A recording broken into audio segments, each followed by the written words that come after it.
exposing bias in the mainstream media. You worked here at CNN for a few years in the 1990s and then 21 years at CBS News. You worked here at CNN for a few years in the 1990s and then 21 years at CBS News. So what led you to decide to resign? There were a host of factors, but I would say primarily in the last couple of years, there was a declining appetite on the broadcast for original and investigative reporting, at least the kind that I was offering. And it did get to the point where it didn't seem like there was a lot left for me to do. CBS, you mean complaints about a story after it's aired, that kind of thing? Prior to it airing, when they get wind that it's going to air, as it airs, after it airs, they launch this sort of opposition campaign or effort that starts very early as soon as they catch wind that a controversial story might be done. It's coming. I remember in a radio interview in March you said, with various stories, you get the idea that at some point that they just want you to stop. What if all isn't as it seems? What if the reality you found was false?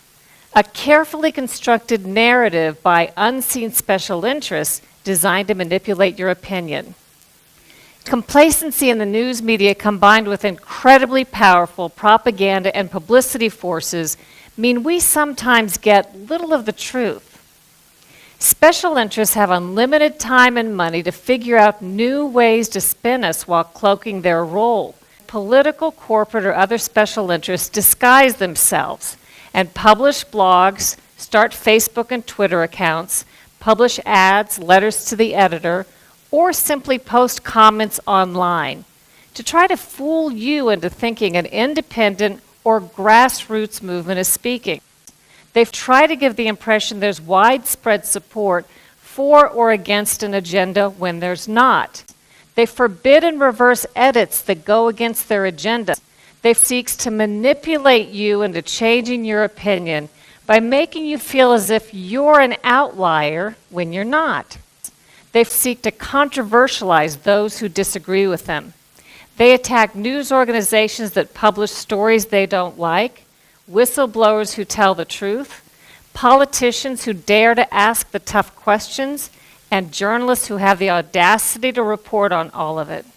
All of their public skepticism for those exposing wrongdoing rather than the wrongdoers. In other words, instead of questioning authority, they question those who question authority. They've often claimed to debunk myths that aren't myths at all. They skew and delete information. They simply shove intentionally so much confusing and conflicting information into the mix that you're left to throw up your hands and disregard all of it, including the truth. By throwing a bunch of conflicting paid-for studies, surveys, and experts into the mix, confusing the truth beyond recognition. Is fake news real? Who's behind the massive effort to direct our attention onto fake news?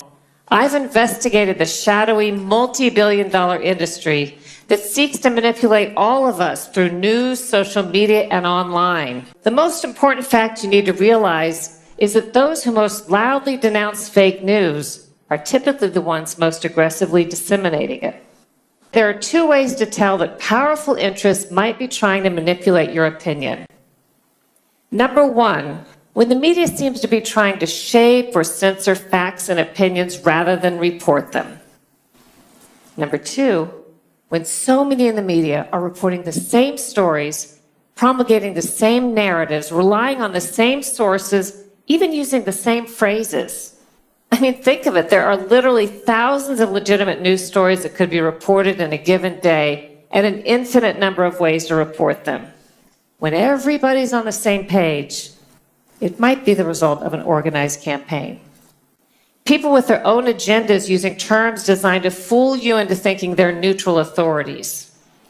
What you need to remember is that when interests are working this hard to shape your opinion, their true goal might just be to add another layer between you and the truth.